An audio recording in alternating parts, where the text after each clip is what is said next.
Put it down.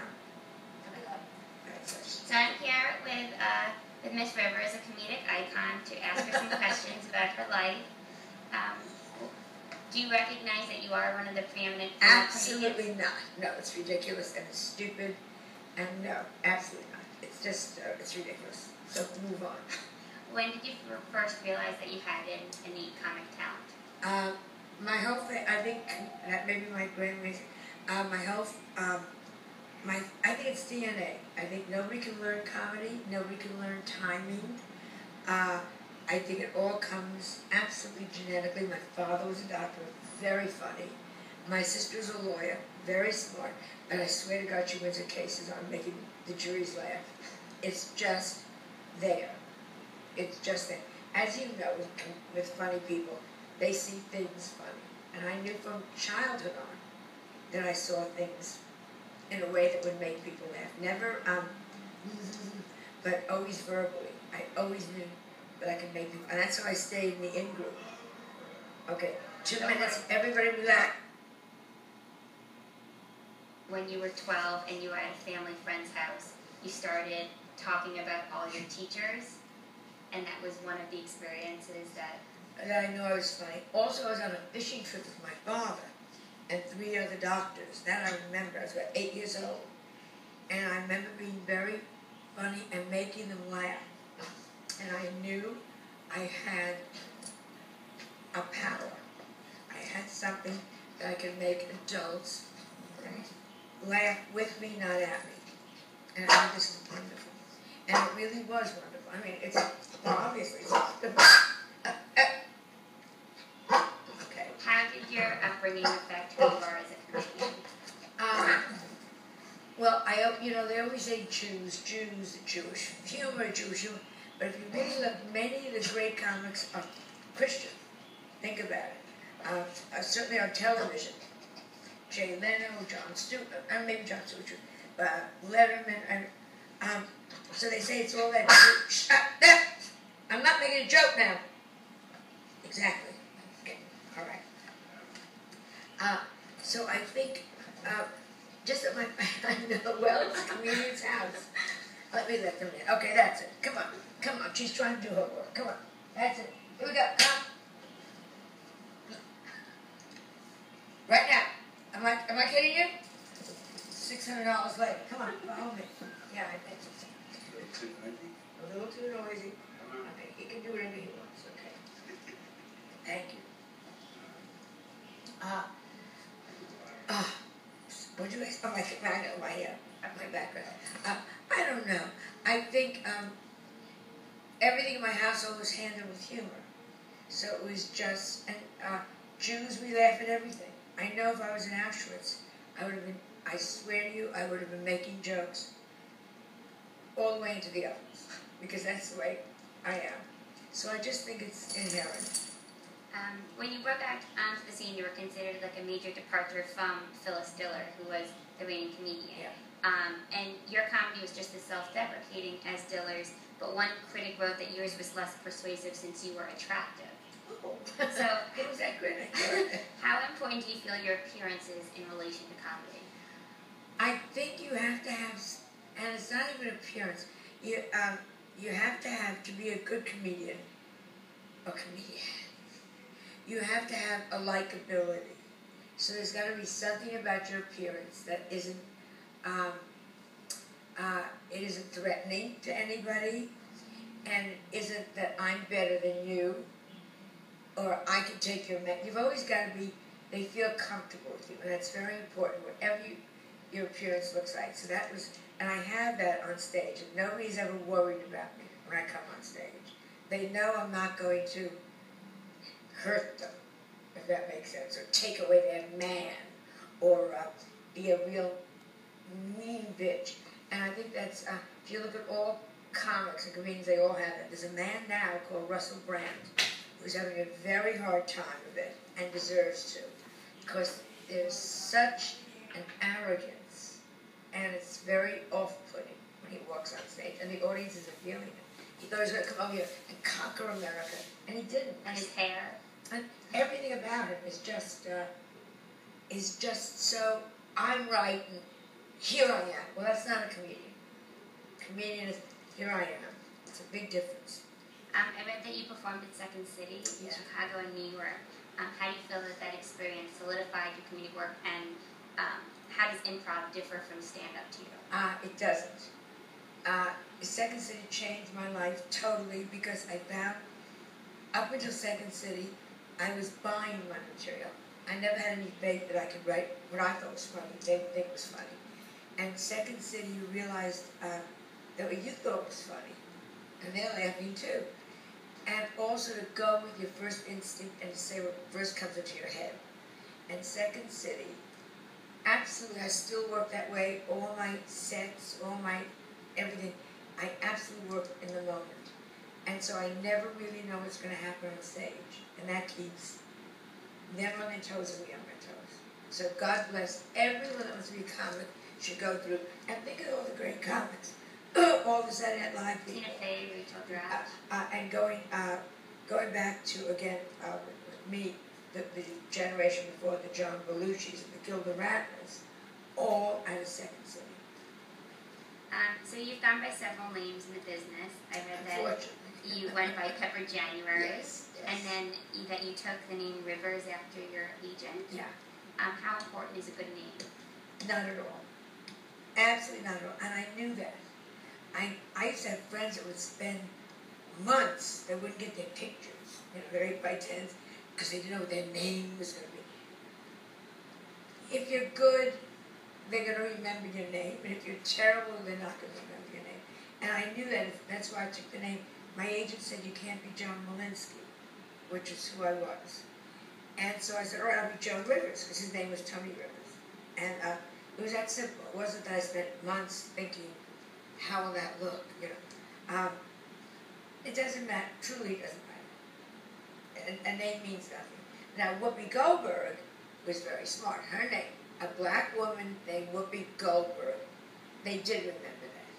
So that worked. I think she was Karen Johnson. Original, that was her real name? Mm-hmm. Yeah. And she actually took Goldberg because somewhere distant she has Jewish relatives. Maybe, but also I have a feeling she may have done it because it's hilarious. See, in those days, see a black woman come out with dreadlocks and be named Goldberg. So I have a feeling that's history that's been a little revised. I've never seen her with the Jewish relative. Let's put it that way. She's a friend. Since you have experience with both late night television and daytime, do you feel that late night is predominantly dominated by men and that daytime is more of a women's realm? It's just turned into that. I think that it's not about men and women, it's about power. And I don't know, it certainly looks that way now. But that's because nobody really strong has come up with a late night show since me. The girl on E is not very good. Chelsea Handler. She's not very good. She's sleeping with the president of the network. We all know why Chelsea's where Chelsea is. I think a very strong woman could come along and have a great show. Do you consider your work feminist? Who cares? I was always too busy to worry about, looking back, I realized I was a woman in a man's field. But when it was happening, I was so, you just do it. You know what I'm saying? Feminism is, we really screwed ourselves a while, the feminist comedians, because they didn't want to come out and talk about, I want to be pretty, or I'd still like to get married, or I had a bad date. And there was a period there from about 75 to 85 when no new women comedians came up. And I may be giving you the wrong years, because they were saying stupid things. Like they wouldn't talk about, everybody's the same. Let me just tell you, so I used to play the Catskills, and there were Jewish clubs, and there were Italian clubs, and there were Irish clubs. And in a Jewish club, I'd go, well, Jewish mothers, and then you do Jewish mother jokes. I'd go to the Irish thing, I'd go, Irish mothers. And they'd go, yeah. And then you go, people are so similar. You really get under it. So that's why, with feminism and everything, if we're going back to that question, which I think I may have jumped, but don't worry about it. We all feel the same when we leave. You don't have to be for women's rights. And if a woman is funny, and I'm sure you've read this because you've done your homework, if Hitler came back and was funny, David Letterman would say there's a whole new side to this man. That's an interesting point. Yeah. If this dog had 12 minutes, he'd be a star. Yeah. Sexuality is often a common theme for female comedians. Yeah. And male too. But do you think that there's a common claim that women or that you've made about sexuality? I don't know. I never analyze. No. All I do is I bitch about everything. When my life is going well, my act is boring. So when terrible things happen, I go, oh, this will be good on stage. Thank God Michelle Obama wore that terrible dress at the inauguration. Oh, thank you, God. Thank you for putting her in that horrible dress. Do you feel your approach to comedy is different than a male counterpart? I don't think about it. I know you're analyzing everything. I don't know. Woody Allen, who's a friend of mine, I once said to him one night, we were sitting around, I said, all right, what makes something funny? And he said, who cares? If they laugh, get on your knees and say, thank you, God, and go to the next joke. I read that when you performed at the Duplex that you were compared often as the female Woody Allen. Yeah, because we were starting at the same time. And then you had a lot of the same mannerisms. Well, that's because we were both New York and Jewish, so they thought we had the same mannerisms. You know what I mean? But it was wonderful because Woody was ahead of me, and so by saying she's a female Woody Allen, it was great. The Duplex filled up the next day. You know, so many little people there. Oh, okay. But he's so smart. But I love that he doesn't analyze.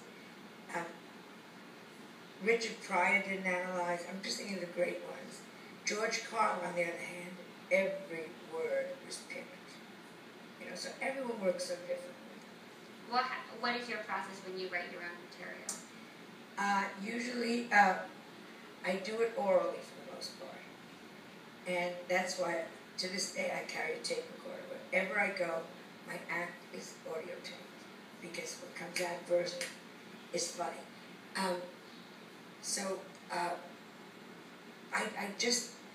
I almost don't know what I'm going to say when I go on stage. You know, is that, when you say, what's the question? How do you... Well, what's your process when you write your comedy?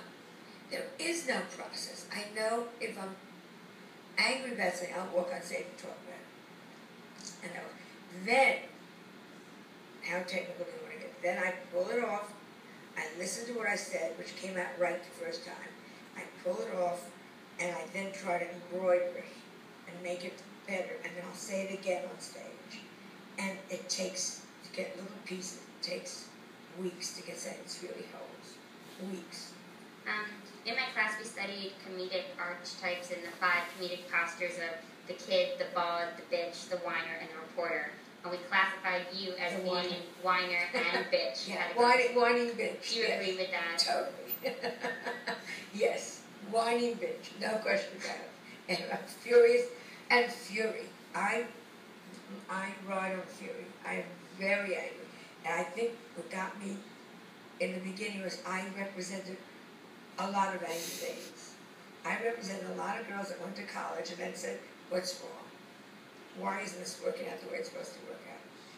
And so my act is just one screaming rage now. Whining rage. Your comedy has sometimes been described as aggressive. And yes. in the yes. Bravo special, you mentioned that the only thing that was off limits in your comedy was your grandson. And then I do a joke about it. That's true. Are there any other subjects that you never joke about? Or is there anything off limits to you? No. If I, again, here we go again. I don't know. I figure if I can say it, it's not off limits. Is that? And I don't know what I'm going to say. I talk about 9/11 a lot, and I still don't want to talk about it. You talk about the Holocaust. I talk about if Hitler came over. I say now my act is so bad. A lot of Jews get very upset. I say to them, when I was a little girl, I wrote him a letter, dear Mr. Hitler, I hope you don't come to this country, but if you do, because I took over, I hate my relatives, there is a family living in Newark, New Jersey. I give them my cousin's address. And the audience goes into shock. Yeah, I know. No, I think, but you got to remember, what I use comedy for a lot. It's a wonderful way to remind people of things that really upset you. You know, and if you could talk about Anne Frank, who I say would have sold more books if she had had another job. I truly believe it. Because who would you? Anne Frank, my story. Anne Frank, my story. You're part ever. So, and people get so upset, the audience. It really, it takes a breath. But I think comedy should be used to make something that's almost bearable and silly, because if it's silly, you can deal with it. And that's really what I use the Holocaust about, a lot. Well, I think going off of that point, sometimes in that special you get some mixed reactions, and you imitate them, and you say, oh, you've gone too far, Miss Rivers. Yeah. Do you ever feel like you have gone too far? Very seldom. But I do let them know,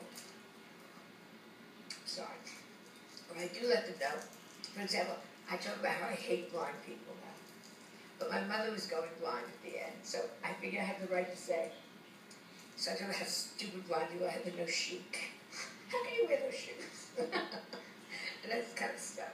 So I don't think you go too far. I don't know. I think anything you talk about, you just talk about. Do you think that your humor changes from, doing a stand-up performance to being on a commercial to, having a cameo on a show like Nip Tuck? Like, how does it change? Everything changes, and everything is a deal in our business. And the reason I've survived and become a comic icon is you got to know there are rules to everything. There are rules to Nip Tuck, and there are different rules on Regis and Kelly, and there are different rules on Nightclub. And when they bring you in, the agreement is play by their rules and don't go on the show. And you do change. Nip Tuck was an acting job. And so the comedy had to come out of truly the acting situation. Geico, the commercial, we knew we had to get the commercial across. So everything does change, tremendous. I like stand-up the best because you can say anything. Okay, you just answered my next question. Yeah, which is what you like the best. It's the best. Because you can walk on a stage. Also, you're with them. When you're with an audience, even if you make a terrible mistake, and you do go too far, talking about, I don't know, I'm doing a whole rant now, how I hate children. And it just, because in the plane they are so disgusting. And I say I hate Princess Diana the most now because she got rid of a lot of the landmines. And you feel the whole audience go, but, and sometimes you do go too, and so I kind of took that out a little bit, but it'll probably go back in. But, and you hate old people? I hate old people. I hate old people. I hate ugly people. Oh, yeah, I hate religious fanatics of any kind. Well, they deserve to be hated. They deserve to be hated. And so do old people. I'm sorry. They are boring, and they don't have good stories. Who cares? Yeah, we heard it. But it's also fun to say. Also, you do call attention, as I said, when I talk about hating old people, you do call attention to be a little nicer than Grandma. It ain't her fault. Just sitting there. So you've made jokes about how you hate the Clintons and the Bushes. Hate them all. How do you feel about the new administration, and how will you joke about the Obamas? Of course, I've already started. I voted Democratic. I mean, you had to this election, there's no question. But, there was a wonderful comedian named Mort Saul who hated, I think it was the Eisenhower administration, I don't know, and became a giant, made people mad, made Time Magazine cover, that kind of stuff. I mean, big time. And then he was so good, the Kennedys came and his career went down the tubes because there was nothing to laugh about. He got his wish, and that was the end of his career. So luckily I hate both sides. Okay. And Obama, she's going to make a mistake. She's already making mistakes clothing-wise. She's already. And they're so stupid now about the children choice and the products. Oh, stop it, of course. No question. Someone said they're going to become elitists. I said they are elitists. It's the President of the United States family. It's not, Jenny from the block. What female comedian do you respect most today? Sarah Silverman, who I really think is breaking ground. Really think is breaking ground. She's the only one I looked at and said, oh, okay. Because up to then you go. Kathy Griffin is good. Ellen is the luckiest dyke in the world. The luckiest. She's okay. They're all okay. But really good Sarah Silverman. Really good Sarah Silverman. We watched her special, Jesus is Magic. Oh, when she's at the end, when she does this, the dance. she's so. But there are a lot of similarities between your comedy and her. Maybe that's why I like her. I think she's just hilarious, and not frightened to go anywhere. That's so important. You cannot have fear, because what you have to do is find the most fearful thing and make it funny. So should I do that? No, of course do that, because they're scared too. And she's gotten some flack for some of the stuff she said. Yeah, that's all good. If you want to be the grand old person in comedy, then you're not on top of it. Then you've lost your game. Then you're on the shelf. The minute they say, oh, when everyone says, oh, I love you, I know I'm in trouble. I always like it when two people are very offended at the end of the show. Good. I know you said you don't really think about it, but, you are challenging the notion of gender by being a woman in a field that was predominantly dominated by men. How do you feel being a woman in the industry? I love it. I just did a show in England, and it was one of the highlights of my life. And they had Prince Charles had a 60th birthday party. And it was called We Are Mutants, and he could invite anybody he wanted. They didn't have to come. He loves comedy, and they did a special. And the special was Billy Connolly, Robin Williams, Eric Idle. I don't know if you're a Monty Python fan. Eric Idle, John Cleese, those are Monty Python boys, and Joan Rivers. I stood there and I thought, this is very nice. Plus my dress was the prettiest. Yeah, it's great. And how do you see your career, do you see it changing, or how do you see it progressing in the future? It doesn't stop, thank God. But it doesn't stop because you don't let it stop. I mean, I have I have one show that's on the air now, a series, and another series that was just bought. So I'm doing 2 series this year, which is great. And my comedy is going, and it's going great. It's going great, thank God. But see, comedy, I fell into. All my friends are actresses and very beautiful. As they get older, they fade away. Comedy, as long as you can make them laugh, you can be 1,000 years old. It doesn't matter. It's such a gift from God. Such a gift from God. But you started out as an actress. Yeah. So did you want to continue acting? Oh, and I still do. I just did a play for 3 months that I wrote. I did in Scotland, and England. We're going to bring here. Oh yeah, I love acting. But I found in the play, which I had written, so I could be so as a writing colleague, I was constantly changing. I was getting very bored. There's something else here tonight. You see the actor's eyes getting very nervous. What you gonna do now? But comedy, as long as you can make them laugh, they will come, and that's fabulous. So you can have your professional in your life. Where my friends that are actresses, they can't. They have to wait to the part. Whereas you make your part. You make your part.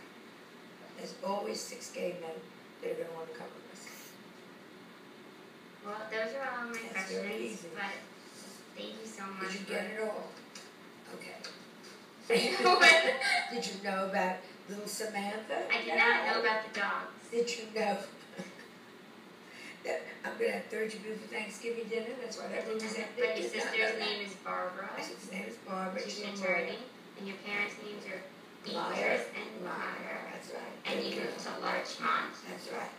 And you were 5A at Kappa from Barnard. And you went to Adelphi